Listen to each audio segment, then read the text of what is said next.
آبستائیں دامانی رسول مدنی ہیں، وابستۂ دامانی رسول مدنی ہیں۔ ہم بھی تو غلام در شاہ قرنی ہیں، ہم بھی تو غلام در شاہ قرنی ہیں۔ اے نسبت اشرف تیرے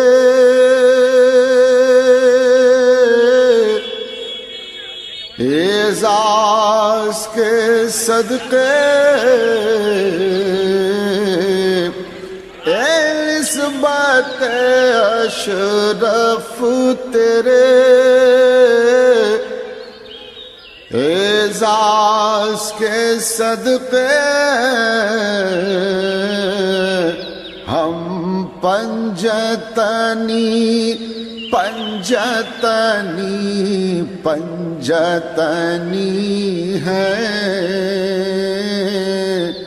ہم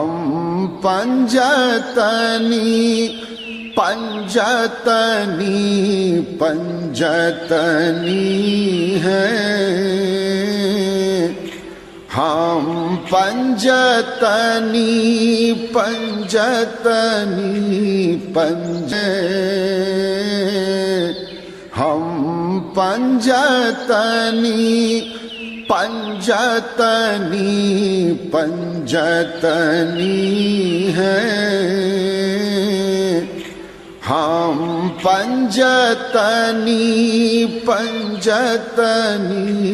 پنجتنی ہیں، وابستۂ دامانی رسول مدنی ہیں۔ جس کو آپ کبھی فراموش نہ کر سکیں گے، سادات کرام کا ایک اسٹیج پر جمگٹھا اور ان کی صورتوں کا بیک وقت آپ کا دیکھنا لائق مبارکباد ہے۔ ہم آپ کے جذبات کا ویلکم کرتے ہیں، مبارکباد پیش کرتے ہیں۔ پیغمبر کا پریوار بڑا نرالا پریوار ہے، یہ وہ معزز ترین قبیلہ ہے، یہ وہ معزز ترین قافلہ ہے، یہ وہ معزز ترین گھرانہ ہے جو ہر دور میں، ہر محاذ پر اپنی صلاحیت کا ہر میدان میں لوہا منوا چکا ہے۔ مجھے یاد پڑتا ہے خاندان مغل سمراٹ کی وہ یادگار بہادر شاہ ظفر جو قید و بند کی زنجیروں میں مقید تھا۔ شعر کی روشنی میں اس کو ایک طنز دیا گیا، دم دموں میں دم نہیں، اب خیر مانگو جان کی، بس ہو چکا اب لڑ چکی تیغ ہندوستان کی۔ تب بہادر شاہ ظفر نے اس کا جواب جیل سے دیا تھا، دم دموں میں دم ہے، تم خیر مانگو جان کی، غازیوں میں جب تلک بو رہے ایمان کی، جا کے لندن تک لڑے گی تیغ ہندوستان کی، جا کے لندن تک لڑے گی تیغ ہندوستان کی۔ شیخ الاسلام کا معزز ترین بیان سننے کا سمے آ چکا ہے۔ فاضل علوم بریلی نے جس پیغمبر کے پریوار کو اپنے قصیدے میں یوں لکھا ہے، تیری نسل پاک میں ہے بچہ بچہ نور کا، تو ہے عین نور تیرا سب گھرانہ نور کا۔ اب نعرہ تکبیر و رسالت کی چھاؤں میں شیخ الاسلام والمسلمین کا سواگت کیا جائے، اس کے بعد سرکار کا بیان سنا جائے۔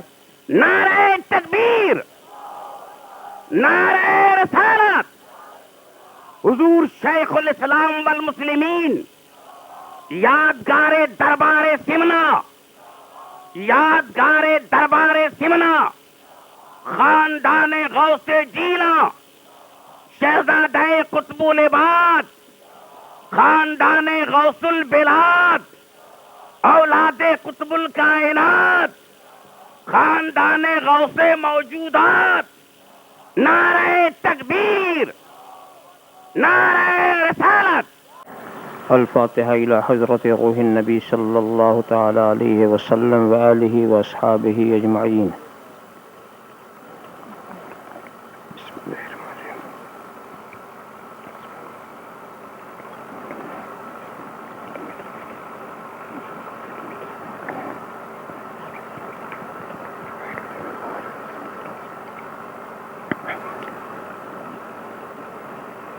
الحمد لله الذي قال في شان حبيبه الكريم عليه التحية والتسليم إن الله وملائكته يصلون على النبي يا أيها الذين آمنوا صلوا عليه وسلموا تسليما لبيك اللهم ربنا وسعديك اللهم صل وسلم وبارك على سيدنا ومولانا محمد طب القلوب ودوائها وعافية الأبدان وشفائها ونور الأبصار وضيائها وآله وصحبه دائما أبدا سبحان ربك رب العزة عما يصفون وسلام على المرسلين والحمد لله رب العالمين۔ الحمد لله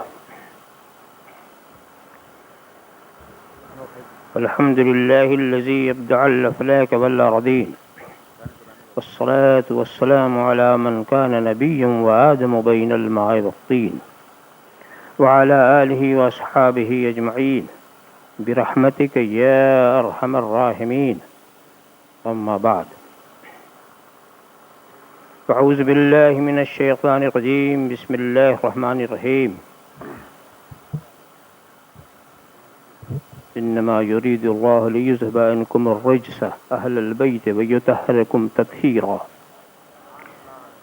صدق الله مولانا العظيم وصدق رسوله النبي الكريم ونحن على ذلك لمن الشاهدين والشاكرين والحمد لله رب العالمين۔ بارك الله لنا لكم في القرآن العظيم ونفعنا إياكم بالآيات والذكر الحكيم إنه تعالى جواد كريم ملك بر رؤوف رحيم۔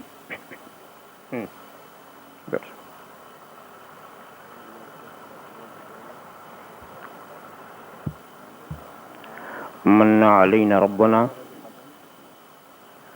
إذ بعث محمدا أيده بأيده أيدنا بأحمده أرسله مبشرا أرسله ممجدا صلوا عليه دائما صلوا عليه سرمدا اللهم صل على سيدنا مولانا محمد وعلى سيدنا مولانا محمد كما تحب وترغب بأن تصلي عليه۔ ادب گاہشت زیر آسماں زرش نازک تر نفس گم کردہ می آید جنید و بایزیدی جا بمصطفیٰ برسا خیش را کہ دیں ہم اوست اگر بہو نہ رسیدی تمام بو لہبیش جو ہو ممدوح خود اپنے خدا کا جو ہو ممدوح خود اپنے خدا کا بھلا کوئی کرے اس کی ثنا کیا بھلا کوئی کرے اس کی ثنا کیا انہیں میری حقیقت کا پتہ ہے انہیں میری حقیقت کا پتہ ہے مجھے ان کی حقیقت کا پتہ کیا مجھے ان کی حقیقت کا پتہ کیا۔ بڑے لطیف ہیں نازک سے گھر میں رہتے ہیں بڑے لطیف ہیں نازک سے گھر میں رہتے ہیں میرے حضور میری چشم تر میں رہتے ہیں بڑے لطیف ہیں نازک سے گھر میں رہتے ہیں میرے حضور میری چشم تر میں رہتے ہیں ہمارے دل میں ہمارے جگر میں رہتے ہیں ہمارے دل میں ہمارے جگر میں رہتے ہیں انہی کے گھر ہیں یہ وہ اپنے گھر میں رہتے ہیں انہی کے گھر ہیں یہ وہ اپنے گھر میں رہتے ہیں۔ یہ واقعہ ہے لباس بشر بھی دھوکا ہے یہ واقعہ ہے لباس بشر بھی دھوکا ہے اور یہ معجزہ ہے لباس بشر میں رہتے ہیں، یہ معجزہ ہے، لباس بشر میں رہتے ہیں، یہ واقعہ ہے، لباس بشر بھی دھوکہ ہے، یہ معجزہ ہے، لباس بشر میں رہتے ہیں، مقام ان کا نہ فرش زمین نہ عرش بری، مقام ان کا نہ فرش زمین نہ عرش بری، وہ اپنے چاہنے والوں کے گھر میں رہتے ہیں، وہ اپنے چاہنے والوں کے گھر میں رہتے ہیں، وہ اپنے چاہنے والوں کے گھر میں رہتے ہیں۔ یقین والے کہاں سے چلے کہاں پہنچے، یقین والے کہاں سے چلے کہاں پہنچے، اور جو اہل شک ہیں اگر میں مگر میں رہتے ہیں، جو اہل شک ہیں اگر میں مگر میں رہتے ہیں، یقین والے کہاں سے چلے کہاں پہنچے، یقین والے کہاں سے چلے کہاں پہنچے، جو اہل شک ہیں اگر میں مگر میں رہتے ہیں، جو اہل شک ہیں خدا کے نور کو اپنی طرح سمجھتے ہیں، خدا کے نور کو اپنی طرح سمجھتے ہیں۔ یہ کون لوگ ہیں کس کے اثر میں رہتے ہیں، یہ کون لوگ ہیں کس کے اثر میں رہتے ہیں، خدا کے نور کو اپنی طرح سمجھتے ہیں، یہ کون لوگ ہیں کس کے اثر میں رہتے ہیں، یہ کون لوگ ہیں کس کے اثر میں رہتے ہیں۔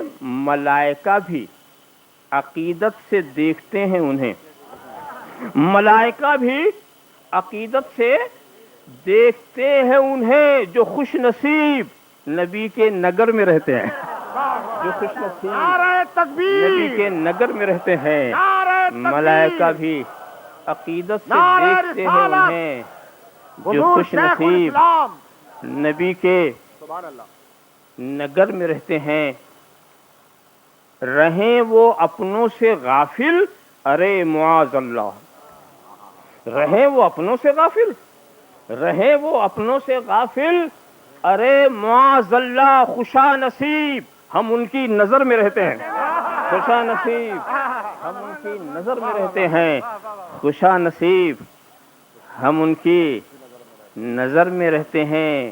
وہ اور ہی تھا، وہ اور ہی تھا جو قوسین پہ نظر آیا، وہ اور ہی تھا، وہ اور ہی تھا جو قوسین پہ نظر آیا۔ ملک تو اپنی حد بالوں پر میں رہتے ہیں، ملک تو اپنی حد بالوں پر میں رہتے ہیں، وہ اور ہی تھا جو قوسین پہ نظر آیا۔ اگر خاموش رہوں میں تو ہی سب کچھ ہے، جو کچھ کہا تو تیرا حسن ہو گیا محدود۔ بارگاہ رسالت والے رسالت میں درود شریف کا نذرانہ عقیدت پیش فرمائیں۔ اللہم صلی علی سیدنا مولانا محمد وعلی سیدنا مولانا محمد کما تحب و ترضى من تصلی علیہ۔ ایک بار اور حدیث صلاۃ پیش فرما دیں۔ صلی اللہ علی النبی الامی وعلی صلی اللہ تعالی وسلم صلاۃ و سلام علیک یا رسول اللہ۔ ایک بار اور بآواز بلند حدیث درود شریف پیش فرما دیں۔ اللہم صلی علی سیدنا مولانا محمد وعلی سیدنا مولانا محمد کما تحب و ترضى من تصلی علیہ۔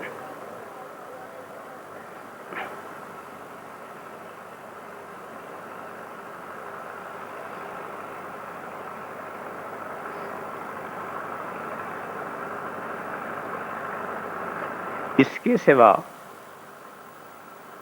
اور کوئی بات ہی نہیں کہ خدا نے ارادہ کر لیا ہے، اے نبی کے گھر والوں،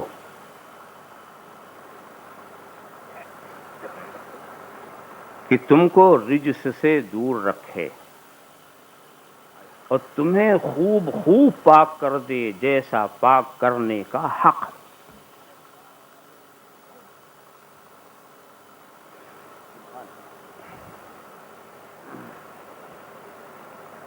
قرآن کریم کی مشہور و معروف آیت کریمہ جس کو آیت تطہیر کہا جاتا،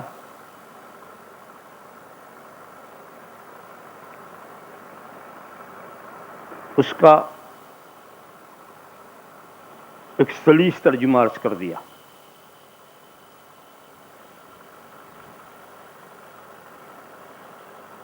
تحقیق کے میدان میں چلیں آپ تو بہت سے لفظوں کی تحقیق کی ضرورت ہے۔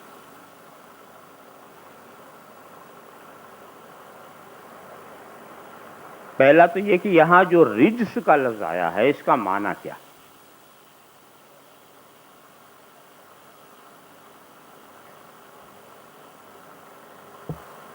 اس کی مراد کیا ہے؟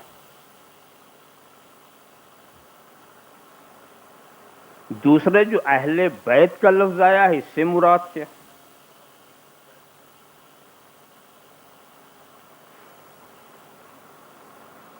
اس لیے کہ جب تک دونوں باتوں کی وضاحت نہیں ہوتی آپ نہیں سمجھ سکتے کہ کس کو کس سے پاک کیا گیا۔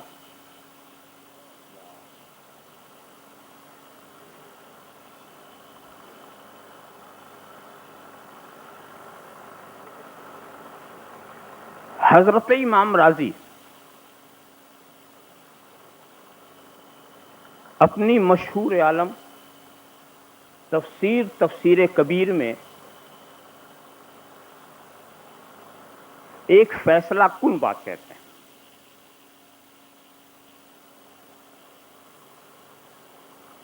اور ان کے نزدیک جو ترجیح ہے جس مفہوم کو وہ بیان کرتے ہیں اس اعتراف کے ساتھ کہ اختلف الاقوال فی اہل البیت، اہل بیت کو مصداق کو متعین کرنے میں اقوال مختلف ہیں۔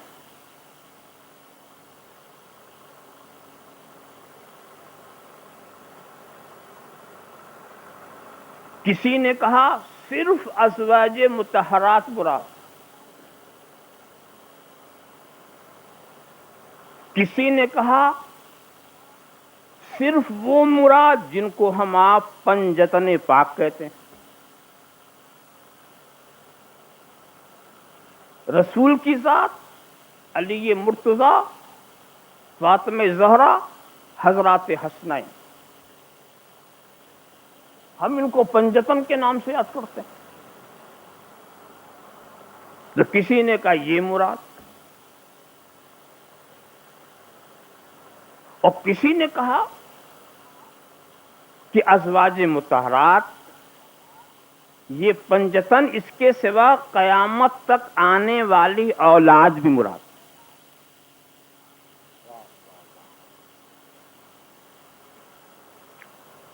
امام راضی نے اس آخری قول کو سب سے بہتر قول قرار دیا، کہا الاولی ہم اولادہ وازواجہ والحسن والحسین منہم وعلی منہم، نام کی وضاحت کے ساتھ کہ سب سے بہتر جو قول ہے جس کو ترجیح حاصل ہے وہ نبی کے سارے ازواج اور ان کی ساری اولاد، حضرت امام حسن اور حضرت امام حسین وہ بھی شامل،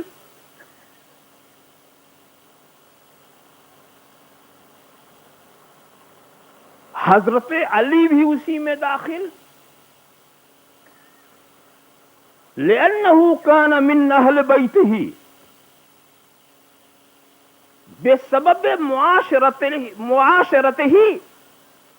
ببنت النبی صلی اللہ تعالی علیہ وسلم وملازمتہ للنبی صلی اللہ تعالی علیہ وسلم، حضرت علی بھی اہل بیت میں داخل ہیں، اس لیے کہ وہ نبی ہی کی تربیت میں تھے، نبی ہی ان کے کفیل تھے، تو وہ نبی کے گھر والے کی پہچان آسان بتا دوں کہ گھر والا ہم کس کو سمجھیں؟ گھر والا ہم کس کو سمجھیں تو گھر والا وہ ہے جو بلا اجازت گھر میں جا سکے آ سکے، اور جس کو گھر میں جانے کے لیے اجازت لینی پڑے وہ در والا ہے، گھر والا نہیں ہے۔ اللہم صل علی سیدنا محمد۔ كما تحب بأن تصلي عليه. نعرہ تکبیر، نعرہ رسالت، حضور شیخ الاسلام. قانون بن چکا ہے، لا تدخلوا بیوت النبی، بغیر اجازت نبی کے گھر میں داخل نہ ہو. یہ قانون گھر والوں کے لیے نہیں ہے، یہ در والوں کے لیے ہے.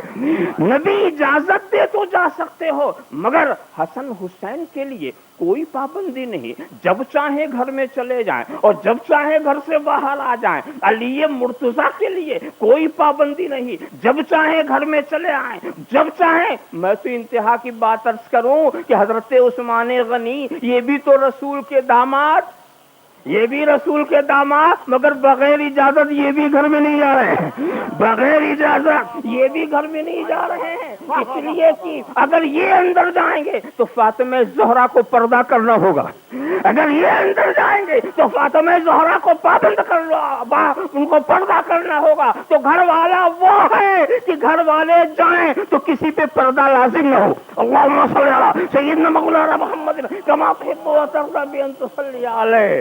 بات تو اب اس بات کو ہم کہہ کر کے قیامت تک، امام مہدی کے زمانے تک جتنے سید ہیں یہ رسول کے گھر میں بغیر اجازت جا سکتے ہیں، اس لیے کہ اپنے دادی ہی کے پاس تو گئے، اپنی دادی ہی کے پاس تو گئے، ان سے کسی پردے کی ضرورت نہیں ہوگی. تو یہ ہیں یہ ہے گھر والے، یہ ہے گھر والے، ان کے لیے وہ قانون نہیں. تو اب اہل بیت سے بات واضح ہو گئی. اہل بیت جن کو ہم کہتے ہیں وہ تو 5 ہی ہیں، مگر ان کی نسل جو ہے، ان کی اولاد جو ہے اور جس میں رسول کا کسن نسب شامل ہے، وہ سب بھی اہل بیت.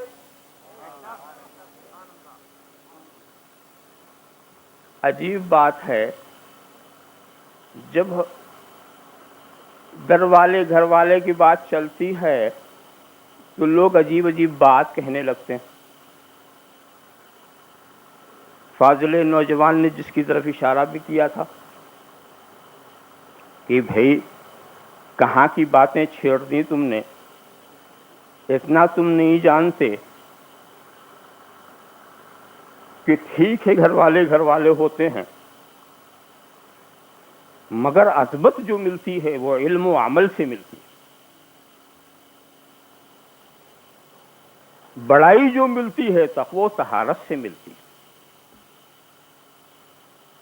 نسب سے کیا ہوتا؟ نسب سے کیا ہوتا؟ نسب سے کوئی فائدہ نہیں. عمل کرو، عمل کرو. نسب سے کوئی فائدہ نہیں، علم حاصل کرو، علم حاصل کرو. بھئی ٹھیک ہے، اگر کسی کو ان کے نسب سے فائدہ نہ ہو تو وہ رسول کے نسب سے کیوں شک کر رہا؟ سبحان اللہ. نسب سے فائدہ نہیں ایسا بولتے ہو؟ نسب سے تو وہ فائدہ ہے جو کسی عمل سے نہیں ہو سکتا. کسی عمل سے وہ فائدہ نہیں ہو سکتا. تم کہتے ہو نسب سے کوئی فائدہ نہیں، یہ تو قرآن کریم کا انکار ہے. قرآن کریم کا انکار. وہ مشہور واقعہ آپ نے سنا ہوگا، حضرت خضر اور حضرت کلیم ساتھ ہو گیا تھا نا. تو ایک یتیم، 2 یتیم تھے، ان کی دیوار جو گرنے کی پوزیشن میں تھی انہوں نے سیدھا کر دیا. اور جب سیدھا کیا تو حضرت کلیم نے اعتراض کیا. اصل میں وہ شریعت موسوی کے خلاف کچھ بھی دیکھتے تو بولتے. تو نبی کا کام تو ہے ہی ہے کہ اپنی شریعت کے خلاف کوئی نامناسب بات دیکھیں تو بولیں. انہوں نے کہا ایسی قوم کی دیوار آپ نے صحیح کی جس نے ہمیں پوچھا تک بھی نہیں. ارے اگر اجرت لے کے کام کرتے تو کچھ فائدہ بھی تھا. خیر حضرت خضر نے جو مصلحتیں سب بیان کی تو انہوں نے ایک بات کہی کہ اصل میں اس میں یتیموں کا مال ہے، خزانہ ہے اس کے اندر، اگر وہ گر جاتا تو دوسرے لے جاتے، بیچارے یتیم محروم ہو جاتے. تو خدا نے یہ چاہا کہ میں دیوار کھڑی کر دوں، جب یہ بچے ہوشیار ہوں گے، سن بلوغ کو پہنچیں گے، اپنا خزانہ نکال لیں گے.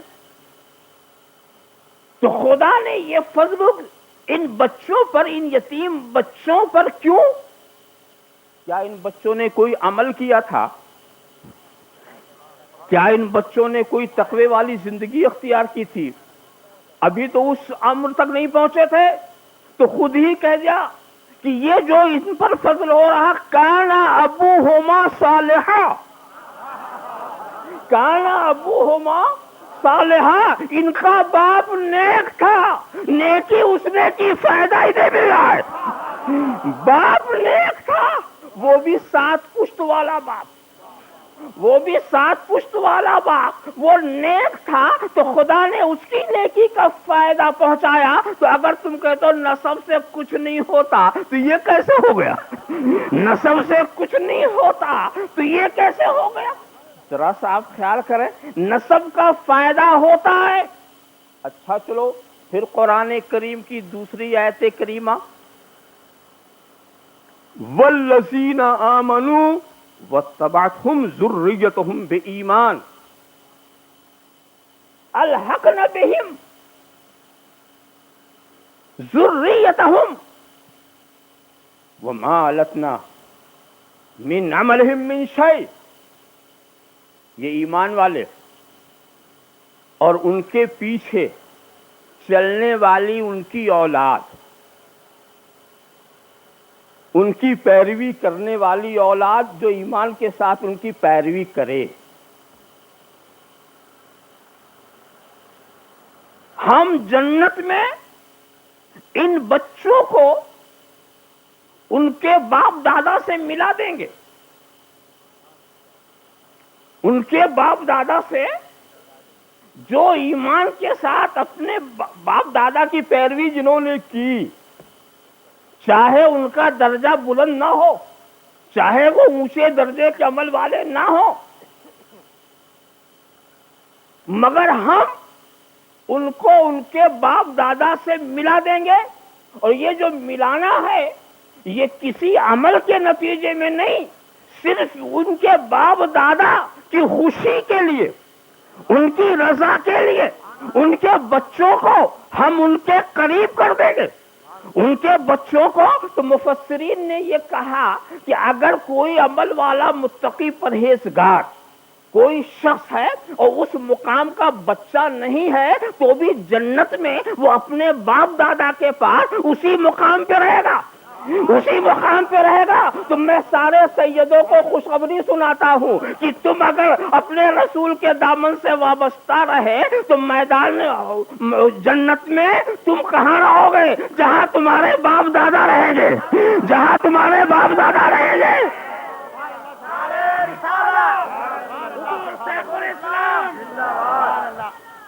جہاں تمہارے اور جہاں اللہ کے رسول رہیں گے، بڑے سے بڑا متقی وہاں نہیں پہنچ سکتا. بڑا سے بڑا متقی وہاں تو وہاں جو جنت میں خانہ نبوت بنایا جائے گا اس میں یہی لڑکے رہیں گے، یہی بچے رہیں گے، یہی نسل رہے گی. اور جو رسول کے درجے پہ پہنچنے والا یہ کون سا عمل کریں گے؟ کیا کسی کے بس کی بات ہے کہ ایسا عمل کرے کہ رسول کے درجے کو پہنچ جائے؟ کیا کسی کے بس کی بات ہے کہ ایسا عمل کرے کہ جہاں رسول ہو وہاں رہنے کا ٹھکانہ مل جائے؟ تو یہ عمل نہیں لے جا رہا ہے، یہ نسب لے جا رہا ہے. یہ عمل نہیں لے جا رہا ہے، یہ نسب لے جا رہا ہے. تو کیسے کہتے ہو کہ نسب سے کوئی فائدہ نہیں؟ سبحان اللہ سبحان اللہ سبحان اللہ.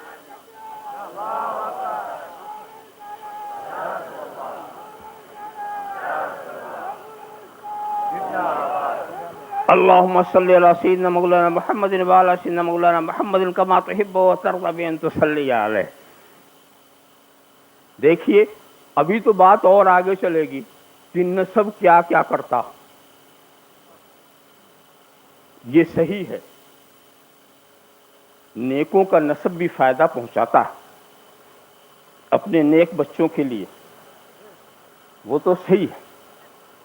مگر نبی کے نسب کی عجیب شان. اب آیت تطہیر کی طرف آئیے. ابھی تو میں صرف اتنا بتا رہا تھا کہ اہل بیت سے مراد کیا. اب آیت کا مطلب کیا ہے؟ تو صاف مطلب کچھ لوگ یہ کہتے ہیں کہ خدا، اے اہل بیت، خدا یہ چاہتا ہے کہ تم برائیوں سے دور رہو، نیکیوں کو اپناؤ، اپنوں کو صاف ستھرا رکھو. یہ ہے مطلب. ایمان لاؤ، نیک عمل کرو، متقی بنو، صاف ستھرے رہو. یہ ہے مطلب. ایک بات بتاؤ، کیا خاص بات پیدا ہوئی؟ اہل بیت سے جو خصوصیت سے کہا جا رہا ہے، اس میں کیا خاص بات پیدا ہوئی؟ کیا خدا صرف اہل بیت ہی سے یہ چاہتا ہے یا سارے مسلمانوں سے؟ یہ تو مطالبہ وہ ہے جب سارے مسلمانوں سے کہ ایمان والو ایمان لاؤ. اے مسلمانوں، اچھا ایمان لاؤ، تقوی اختیار کرو، پاک و صاف رہو. اور صرف مومنین ہی کی بات نہیں ہے، اسلام تو سارے کافروں سے بھی یہی چاہتا ہے کہ ایمان لاؤ، نیکی اختیار کرو، پاک و صاف رکھو. تو اگر وہی بات جو سارے انسانوں سے خدا چاہتا ہے وہی اہل بیت سے خاص بات کیا؟ پھر مقام مدح میں اس کو کیوں لایا گیا؟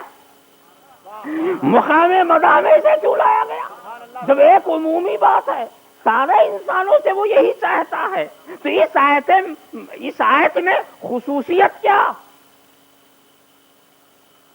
اور ایک بات اور توجہ سے سناؤں.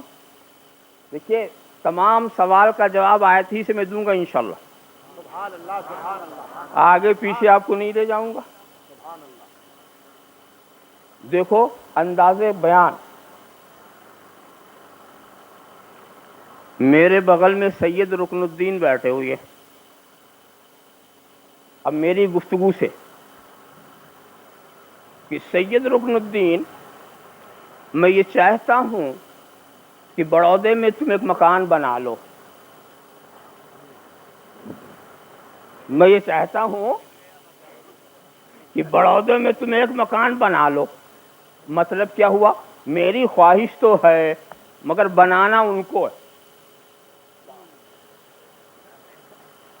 اب پتہ نہیں بنانے کی ان کے پاس طاقت ہے کہ نہیں، وسائل ہیں کہ نہیں، ذرائع ہیں کہ نہیں. ہوگا تو بنا لیں گے، میری خواہش کا لحاظ کر لیں گے.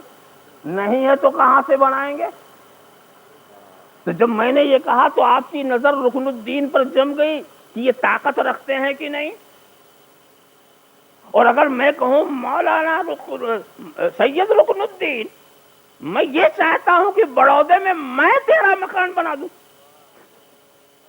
میں یہ چاہتا ہوں کہ بڑودے میں میں تیرا مکان بنا دوں. اب ان کو کوئی نہیں دیکھے گا، مجھے دیکھے گا کہ یہ بنا سکیں گے کہ نہیں، یہ بنا سکیں گے کہ نہیں، ان میں طاقت ہے کہ نہیں، اس میں کسبل ہے کہ نہیں. اب یہ تو چپ پہ بیٹھے رہیں گے. میں نے اپنی خواہش کی تکمیل میں کروں یا نہ کروں، اب یہ تو میری بات ہے. تو آیت میں یہ کہا ہے کہ اے نبی کے گھر والوں، تم خود رجس سے پاک ہو جاؤ. اے نبی کے گھر والوں، تم خود اپنے کو پاک و صاف کر لو. آیت میں تو یہ ہے انما یرید اللہ لیذھب عنکم الرجس لیذھب عنکم الرجس. اللہ نے تو یہ ارادہ کیا کہ اللہ خود دور کر دے، اللہ خود دور کر دے، اللہ خود پاک و صاف کر دے. بتائیے. نعرہ تکبیر، نعرہ رسالت، نعرہ رسالت. حضور شیخ الاسلام مشائخ مجھے سادات بتاؤ، کانفرنس، مجھے یہ بتاؤ، خدا نے ارادہ کر لیا ہے کہ اے اہل بیت ہم تمہیں پاک کریں گے، یہ ہم چاہتے ہیں کہ ہم تمہیں پاک کر دیں، ہم تمہیں رزق سے دور کر دیں. اب پوچھو کیا خدا میں پاک کرنے کی طاقت ہے کہ نہیں؟ کیا خدا میں پاک کرنے کی طاقت ہے کہ نہیں؟ اب اہل بیت کو مت دیکھو، جو پاک کرنا چاہتا ہے اسے دیکھو. اللہم صلی علی سیدنا مولانا محمد کما صلی اللہ تعالی وسلم صلاۃ و سلام علیک یا رسول اللہ. ایسا پاک میں آپ کو بتاؤں، یہ نسب دیکھیے ہماری 2 مجلسیں ہوئی ہیں. پچھلی شب ایک مجلس ہوئی، وہ گھر والوں کی تھی. سبحان اللہ سبحان اللہ. ہمیں اپنا محاسبہ نفس ہم نے اس میں کر لیا. اپنے کو ہمیں کیا کرنا وہ ہم نے سمجھ لیا. وہ اپنے گھر والوں کی بات تھی، گھر والوں میں ہو گئی، وہ تو گھر والوں کی بات تھی نا. اب یہ ہے پیغام در والوں کے لیے. یہ پیغام جو دیا جا رہا ہے اسٹیج شو پر، یہ در والوں کے لیے جا رہا ہے، تاکہ یہ نہ سمجھو کہ اگر ہم اپنے کو خاکسار کہیں تو تم بھی خاکسار کہنے لگو. ایسا نہ ہو کہ اگر تم ہمارے اندر کچھ ہو دیکھو تو اپنی عاقبت خراب کرنے کا انتظام شروع کر دو. ایسی کوئی بات نہیں. تو نسب دیکھو، رسول کیا کہتے ہیں؟ کل نسب و سبب منقطع یوم القیامہ الا نسبی و سببی. سارے نسب اور سارے رشتے غلامی قیامت کے دن ختم ہو جائیں گے. قیامت کے دن میرا نسب باقی رہے گا اور میرا رشتہ غلامی باقی رہے گا. میرا رشتہ غلامی باقی رہے گا اور میرے نسب کے فوائد باقی رہیں گے. بقیہ سب منقطع، کوئی کسی کا پہچاننے والا نہیں ہوگا، کوئی کسی کا وہاں پہچاننے والا نہیں ہوگا. مگر ایک بات بتا دوں دوستو، رشتہ غلامی قیامت میں کب فائدہ دے گا؟ جب رشتہ غلامی کو تم یہاں بچا لو. رشتہ غلامی کو اگر بچا کے لے گئے تو وہاں کٹے گا نہیں. جو یہی نہیں بچا سکا تو لے کے کیا گیا؟ کیا کہ رشتہ غلامی کو بچانا یہ تمہارا کام ہے، اور نسب کی حفاظت کرنا یہ فضل ربی ہے. نسب کو بچانا وہ فضل رب ہے، رشتہ غلامی کو بچانا یہ تمہاری اپنی ذمہ داری ہے. نسب جو ہے رشتہ غلامی تو تم نے قائم کیا تو قائم ہوا نا. رشتے غلامی تم نے قائم کیا تو قائم ہوا، یہ تمہاری محنت کا ثمرہ ہے. نسب ہم نے خود نہیں بنایا اور خدا نے دے دیا. ہم نے خود نہیں بنایا. تو جو فضل سے ملے اس کا معاملہ اور ہے، اور جو محنت سے ملے اس کا معاملہ اور ہے. تم نے نہیں سنا بلکہ غور بھی کیا ہوگا کہ دیکھو مقام اونچا ملتا ہے علم سے بھی، عمل سے ملتا ہے کہ نہیں؟ ملتا ہے تقوی و طہارت سے. مگر تم نے اس علم والے کو نہیں پہچانا، اس عمل والے کو نہیں پہچانا جو 6 کروڑ برس تک عمل کرتا رہا. نہ علم کی کمی نہ عمل کی کمی. ابلیس محنت سے بڑھتا گیا اور پھر گروہ ملائکہ میں شامل کر دیا گیا، مگر نہ علم بچا سکا نہ عمل بچا سکا. ہوا ایک بات بتاؤ کہ فرشتے تو بچ گئے، ابلیس نہیں بچا. فرشتے بچ گئے، ابلیس نہیں بچا. مختصر عرض کر دوں، ابلیس جہاں پہنچا تھا وہ اپنی محنت سے پہنچا تھا، اور فرشتے جہاں پہنچے تھے وہ خدا کے فضل سے پہنچے تھے. محنت والا نہیں بچا، فضل والا بچ گیا. اللہم صلی علی سیدنا مولانا محمد کما تحب و ترضی ان تصلی علیہ. آپ اچھی طرح سے سمجھتے چلے جائیں نسب کا معاملہ عجیب ہے، اور وہ بھی نبی کا نسب. یہ شرافت نبی کی ذات سے کہ نبی سے نسبت خدا نے دی، اس نے اپنے فضل سے دیا. نبی کے گھرانے میں خدا نے اپنے فضل سے پیدا کیا، تو اب وہ مقام بھی دے رہا. اب دیکھو سادات کے بارے میں علماء کے 2 نظریات آئے.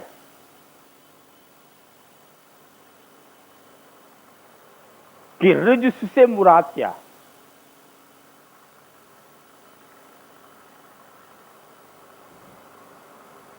امام احمد رضا فاضل بریلوی علیہ الرحمت والرضوان، انہوں نے رجس سے کفر مراد لیا.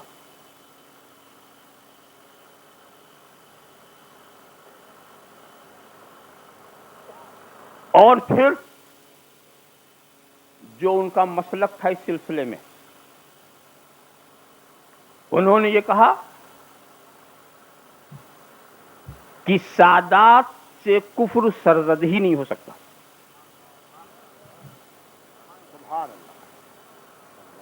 سادات سے کفر سرزد ہی نہیں ہو سکتا. مگر بدایوں شریف کے امام عبد القادر بدایونی، ان کا کہنا یہ ہے کہ نہیں، صادر تو ہو سکتا ہے مگر کفر پر موت نہیں آئے گی.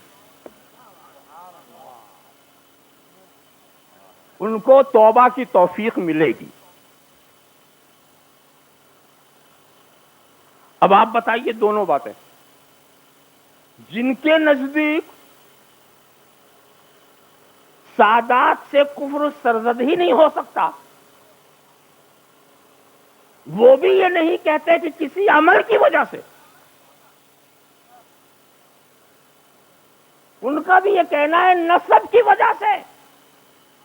تو رسول کی نسب کا سب سے بڑا فائدہ یہ ہے کہ کفر کو آنے نہیں دیتا.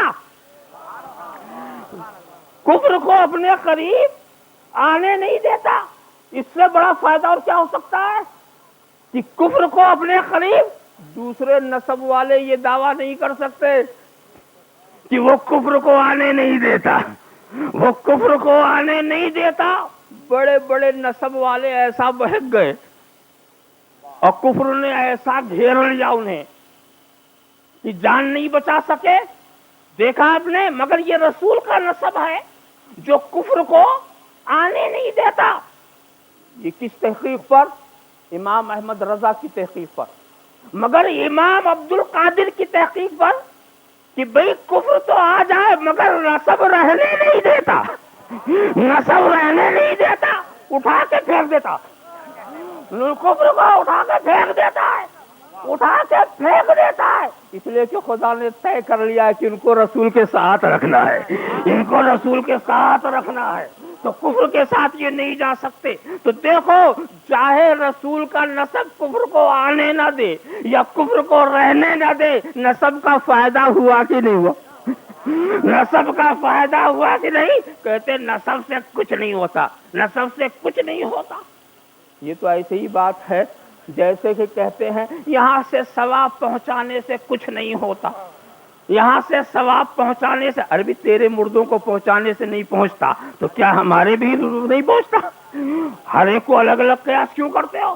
تو لیذھب عنکم الرجس، خدا نے یہ پکا ارادہ کر لیا ہے اب اس میں کہ خود وہ تمہیں پاک کرے، تمہیں رجس سے دور رکھے. اچھا جناب والا، امام راضی نے یہاں کفر کے بجائے دوسری بات کہی اور ایک اچھا نقطہ نکالا. انہوں نے رجس سے مراد گناہ لیے. لیذھب عنکم الرجس لیزیل عنکم الذنوب، یہ معنی ہوا تاکہ گناہوں کو تم سے زائل کر دے، زائل کر دے، دور کر دے. وہاں بھی وہ گوشہ کہ دور کرنے کی ایک شکل ہے یہ گناہ ہی نہ ہو، اور زائل کرنے کی ایک شکل یہ بھی ہے ہو مگر خدا رہنے ہی نہ دے. ایک بات بتاؤ، گناہ کس کا ہوگا؟ خدا کی نافرمانی ہوگی تبھی تو گناہ ہوگا نا. تو جس کے گنہگار ہیں وہی گنہگار نہ مانے تو وہ اپنے کرم سے گنہگار سے تم کو گنہگار بنانے کا کیا شوق ہے؟ اللہم صلی علی سیدنا مولانا محمد کما تحب و ترضی ان تصلی علیہ. وہ معاف کر دے، ہمارا کوئی گنہگار ہو ہم معاف کر دیں، تو اس میں کسی کی کیا بگڑتی ہے؟ بات طے کر لیا بھائی، طے کر لے بھی فلاں کی ہر خطا کو ہم صرف نظر کر دیں گے، ہم اس کو معاف کر دیں گے. اس کی وجہ سے نہیں، اس وجہ سے کہ ہم نے اسے محبوب کی نسل میں رکھا ہے، ہم نے اسے محبوب کی نسل میں رکھا ہے۔ ذرا سا آپ خیال کریں۔ تو انہوں نے ذنوب کی بات، مگر ایک لطیفے کی بات انہوں نے کیا کہی ہے کہ بھئی رجس سے جب کسی چیز کو دور کر دیا جائے تو پاک ہوتی ہے کہ نہیں؟ تو جب پاک ہو گئی تو پھر پاک کرنے کا مطلب کیا؟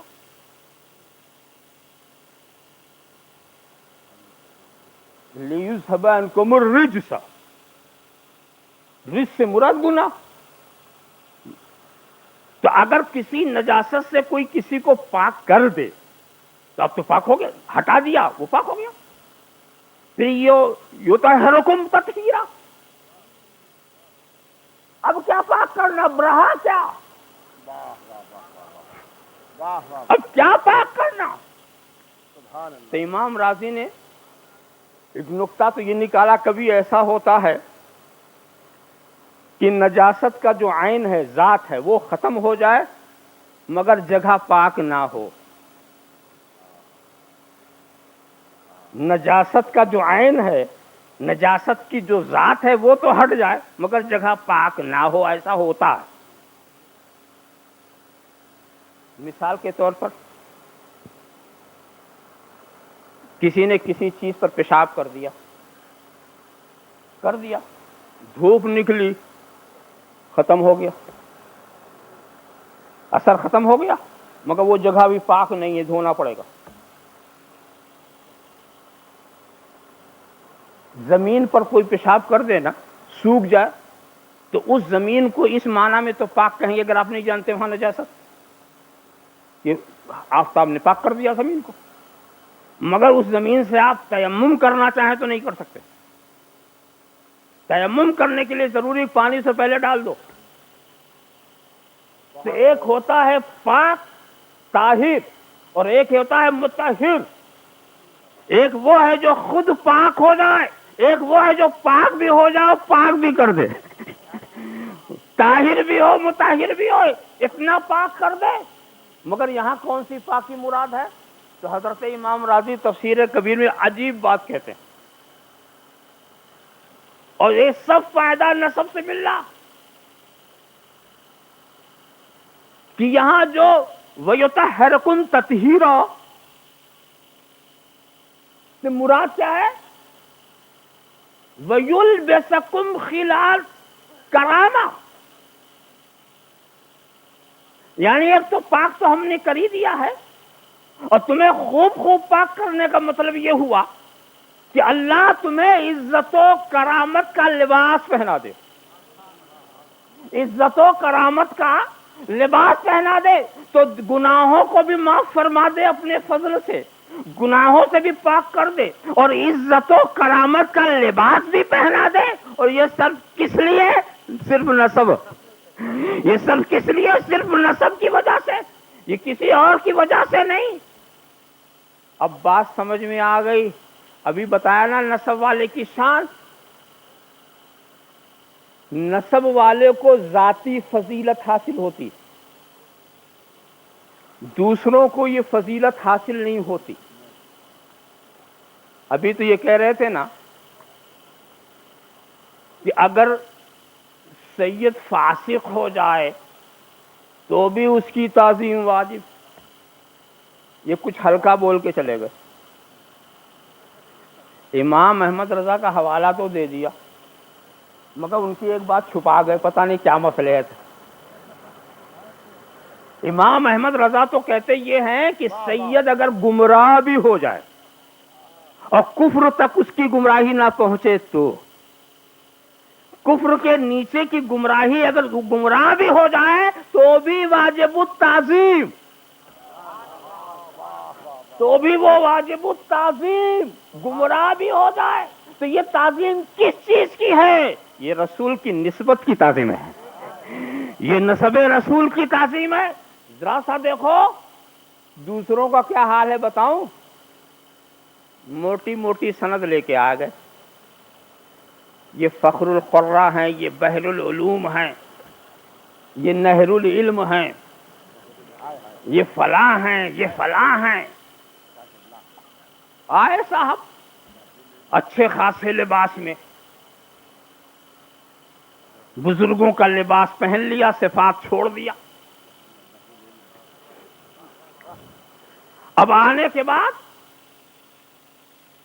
کھلے عام کوئی فسق کر گئے، مثلا جھوٹ بول گئے. ایک جھوٹ ایسا ہے جس جھوٹ سے اتنی محبت ان کو ہے کہ بولنے والا زبان سے بھی بول رہا ہے، لکھنے والا قلم سے لکھ رہا ہے، مفتی فتویٰ بھی دے رہا. ایک جھوٹ ہے، ایک جھوٹ ہے. جھوٹ کیا ہے؟ ہم دونوں بھائیوں پر الزام کہ ہم امام احمد رضا کی توہین کرتے ہیں، مفتی اعظم کی گستاخی کرتے ہیں، اور بار بار ہم کہتے ہیں کہیں دکھا دو، کسی کیسٹ میں سنا دو، کسی تحریر میں دکھا دو، مگر بار بار یہ وہی ریپیٹ کرتے ہیں. تو یہ ایسا جھوٹ ہے جس سے ان کو محبت ہو گئی ہے، مگر اسی جھوٹ نے انہیں فاسق بنا دیا، اسی جھوٹ نے انہیں فاسق بنا دیا. اب جب فاسق بن گئے تو ان کی توہین واجب.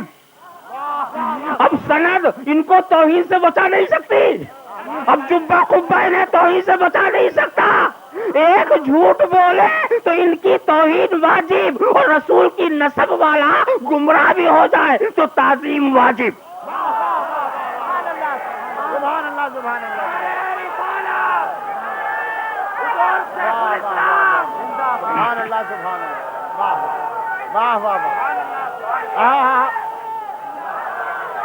واہ واہ.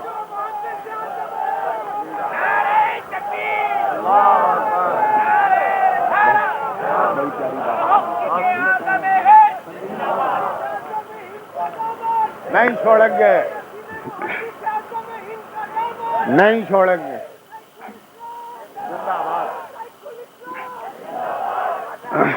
اللہم صلی علی سیدنا مولانا محمد کما تحب و ترضی ان تصلی علیہ. اچھا، اس طرح کی غلطی ہوتی کیوں ہے؟ اور پہلے والے جو علماء تھے ان میں ہوتی کیوں نہیں تھی؟ اور آج کل کے لوگوں سے ایسی غلطی. پہلے والے جب مدرسے سے پورا علم حاصل کر لیتے تھے تو خانقاہی بزرگوں کے پاس آتے تھے نخوت علمی کو جھاڑنے کے لیے، علم کا غرور ختم کرنے کے لیے، اپنی قابلیت کے احساس کو مٹانے کے لیے. یہ لوگ، یہ بزرگان دین ریاضت کی چکی میں ان کو چلا کر کے آدمی بنا دیتے تھے، ان کو آدمی بنا دیتے تھے. تو وہ خانقاہوں میں آتے تھے، اور جب خانقاہوں سے وہ صاف ستھرے ہو جاتے تھے تب نکلتے تھے. صاف ستھرے جب ہو جاتے تھے تب نکلتے تھے. اور آج کا نکلنے والا خانقاہ کی طرف رخ نہیں کرتا، آج کا نکلنے والا خانقاہ کی طرف نہیں رخ کرتا، بس مدرسے سے نکلا تو کسی مدرسے والے کی تلاش کر رہی، مدرسے سے نکلا اور اس کے بعد خانقاہ کی طرف جا کر ریاضت و مجاہدہ کرے. جہاں واقعی یاد رکھو، اسی لیے میں کہا کرتا ہوں، تو ذرا غور کرو مولانا روم کی شعر کو. مولوی ہرگز نہ شد مولائے روم تا غلام سمت تبریزی نبود. یعنی مولوی ہرگز نہ شد مولائے روم. میں اپنے مذاق کا ترجمہ کر رہا ہوں جو مجھے پسند ہے اور صحیح بھی وہی لگتا. مولوی تھا، روم کا مولا نہیں بنا. مولوی ہرگز نہ شد مولائے روم، مولوی روم کا مولا نہیں بنا جب تک شمس تبریزی کا غلام نہیں بنا، جب تک شمس تبریزی کا غلام نہیں بنا. پوری مثنوی لکھ ڈالی، مولا نہیں بنا. کیا کیا سیکھ ڈالا، مولا نہیں بنا. کہاں کہاں تک پڑھ لیا، مولا نہیں بنا. مگر جب غلامی ایک ولی کامل کی ہوئی تو وہ مولا بن گئے. تو سن لو، مدرسوں سے مولوی نکلتے ہیں، خانقاہوں سے مولا نکلتے ہیں. اللہم صلی علی سیدنا مولانا محمد. نعرہ تکبیر، صلاۃ و سلام علیک یا رسول اللہ، صلی اللہ علیہ وسلم. صلاۃ و سلام علیک یا شیخ رسول اللہ. الاسلام، شیخ الاسلام، نعرہ تکبیر. یہاں موقع کی بات ہے، وہ بات یہاں بھی میں عرض کر دوں، اس لیے کہ تاکہ کسی گوشے سے کوئی شبہ نہ رہے. قرآن کریم کی آیت کریمہ اس مقام پر پڑھی جاتی ہے، ان اکرمکم عند اللہ اتقاکم، اللہ کے نزدیک تم میں سب سے زیادہ مکرم وہ ہے جو سب سے زیادہ متقی ہے۔ یہ ترجمہ بیان کیا جاتا، جو سب سے زیادہ، تو اصل چیز تقوی ہے، سب سے زیادہ جو متقی ہوگا وہ سب سے زیادہ مکرم ہوگا۔ اصل چیز کیا ہے؟ تقوی۔ تو میں ذرا ڈھیل بھی دیتا ہوں اپنی تحقیق پیش کرنے سے پہلے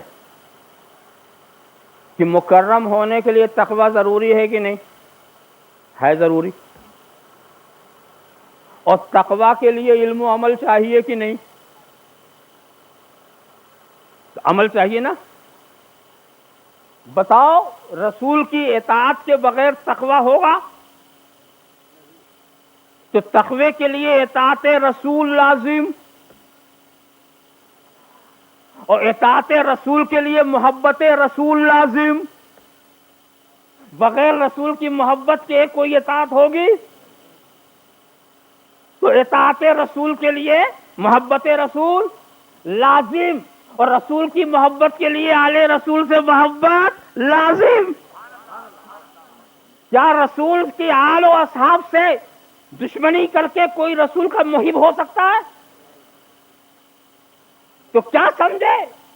آل کی محبت نہیں تو پھر رسول کی محبت بھی نہیں، اور جب محبت نہیں تو اطاعت بھی نہیں، جب اطاعت نہیں تو تقوی بھی نہیں۔ تب تقوی بھی نہیں تو وہ لوگ تقوی کا نام کیوں لیتے ہیں جو آل سے لڑ رہے ہیں؟ وہ لوگ تقوی کا نام کیوں لیتے ہیں؟ تم تو پہلی ہی منزل میں گر گئے، تم تو پہلی ہی منزل میں گر گئے، آگے بڑھنے کا راستہ ہی مسدود ہو گیا۔ مگر میں تم کو تحقیقی ترجمہ اس آیت کریمہ کو، اور یہ بھی میں ہوا میں بات نہیں کرتا، تفسیر کبیر اٹھا کے دیکھو، تفسیر ابو سعود اٹھا کے دیکھو، مفسرین تفسیر روح المعانی اٹھا کر دیکھو، سب میں اس آیت کریمہ کے دو ترجمے، ایک کو کہا ہے اشہر اور ایک کو کہا ہے ازہر، ایک جو بہت مشہور ہے اور ایک وہ ہے جو فنی حیثیت سے بالکل ظاہر۔ تو اشہر تو وہی جو میں نے سنا دیا، حالانکہ اس سے بھی کسی کو کوئی فائدہ نہیں، مگر ازہر کیا ہے؟ اب کیونکہ یہاں علماء بھی بیٹھے ہیں اور یہ گرامر کی بات ہے تو میری خاطر آپ گرامر کے کچھ باتوں کو سننا ہی پڑے گا، چاہے آپ اس کو سمجھ نہ پائیں۔ دیکھو، ان اکرمکم عند اللہ اتقاکم، ان اکرمکم، تو اگر علماء سمجھو کہتے ہیں یہ انا کیا ہے، کہتے ہیں یہ حرف مشبہ بالفعل ہے، اس کا ایک اسم ہوتا ہے، ایک خبر ہوتی، اس کی مثال میں دوں، جو پہلا ہو وہ اسم ہوتا ہے، جو بعد میں ہے اس کی خبر ہوتی۔ اب مثال کے میں کہوں انا زیدن قائم، بے شک زید کھڑا ہے، تو پہلے زید ہے نا، پھر قیام ہے، پہلے زید ہے پھر قیام ہے۔ کیا سمجھے؟ قیام سے زید نہیں ہے، زید سے قیام ہے، قیام سے زید نہیں ہے بلکہ زید سے قیام ہے۔ تو ان اکرمکم عند اللہ اتقاکم، تمہارے بے شک خدا کے نزدیک تمہارا جو مکرم ہے وہی متقی ہے۔ خدا کے نزدیک جو مکرم ہے وہی متقی ہے۔ کیا مطلب؟ تقوی سے کرامت نہیں ملتی، کرامت سے تقوی ملتا، کرامت سے تقوی ملتا ہے۔ جس پر اللہ کا فضل ہو وہی متقی، اور جس پر فضل نہ ہو کیا کرے عمل، پڑھا کرے نماز، رکھا کرے روزہ، اگر خدا کا فضل نہیں تو وہ متقی نہیں۔ دیکھو ہم آپ کو بتائیں سیدنا غوث پاک پیدائشی ولی کون سا تقویٰ تھا؟ پیدا ہوئے اور متقی، تو عمل متقی نہیں بناتا، خدا کا فضل متقی بناتا۔ حضرت ابو الحسن خرقانی کسی مدرسے میں نہیں گئے، حضرت عبدالعزیز دباغ کسی مدرس کا چہرہ نہیں دیکھا۔ یہ بزرگ لوگ جو اپنے وقت کے غوث الواصلین تھے، تو علم نے ان کو وہاں نہیں پہنچایا، خدا کے فضل نے پہنچایا۔ تو جس کے ساتھ خدا کا فضل ہو وہ مکرم ہوتا ہے۔ تو اب اگر خدا کا فضل شامل حال نہ ہوتا تو ان نسب والوں کو سرکار سے نسبت کہاں سے ہوتی؟ یہ فضل والے ہیں، یہ فضل والے ہیں، تو اچھی طرح سے اس کو سمجھو۔ انما یرید اللہ لیذھب عنکم الرجس اہل البیت ویطہرکم تطہیرا۔ سرکار بھی اس لفظ کو بار بار فرماتے تھے، اس لیے سے ازواج مطہرات کا گھر والا ہونا یہ ظاہر بات ہے، مگر کیا داماد بھی گھر والا ہوتا ہے؟ کیا نواسے بھی گھر والے ہوتے ہیں؟ یہ ذرا ایک مشکل بات ہے۔ نواسوں کا گھر دوسرا سمجھا جاتا ہے، بیٹی کا گھر دوسرا سمجھا جاتا ہے، داماد کا گھر دوسرا سمجھا جاتا ہے، مگر اس آیت کریمہ میں ازواج مطہرات وہ تو گھر سمجھا جاتا، تو ان کا گھر تو سمجھا جانا آسان تھا، مگر ان کا بھی گھر۔ تو سرکار نے بڑا اہتمام کیا، ایک چادر میں لے لیا، آیت اتری چادر میں لے لیا، حسن آ جاؤ، حسین آ جاؤ، علی آ جاؤ۔ اب رسول جب گھر والے میں داخل کر رہے ہیں، ہم باہر کیسے کر پائیں گے؟ رسول گھر والے میں داخل کر رہے ہیں، سب کو بلا کے بٹھایا اور پھر کہا خدا سے اللہم ہؤلاء اہل بیت، یہی وہ میری اہل بیت ہے جس کو تو نے، اس کو بھی تو رزق سے دور کر دے، پاک و صاف کر دے۔ بلکہ حضرت ابو ہریرہ تو فرماتے ہیں کہ 6 مہینے تک میں نے سرکار کو یہ دیکھا کہ نماز فجر کے وقت جب نکلتے تھے تو حضرت فاطمہ زہرا کے دروازے پہ جاتے اور کہتے تھے الصلوات یا اہل البیت، الصلوات یا اہل البیت، اور پھر اس کے انما یرید اللہ لیذھب عنکم الرجس اہل البیت ویطہرکم تطہیرا، اس آیت کریمہ کی تلاوت کرتے تاکہ متعین ہو جائے کہ کوئی یہ نہ کہہ سکے کہ گھر کے باہر والے ہیں۔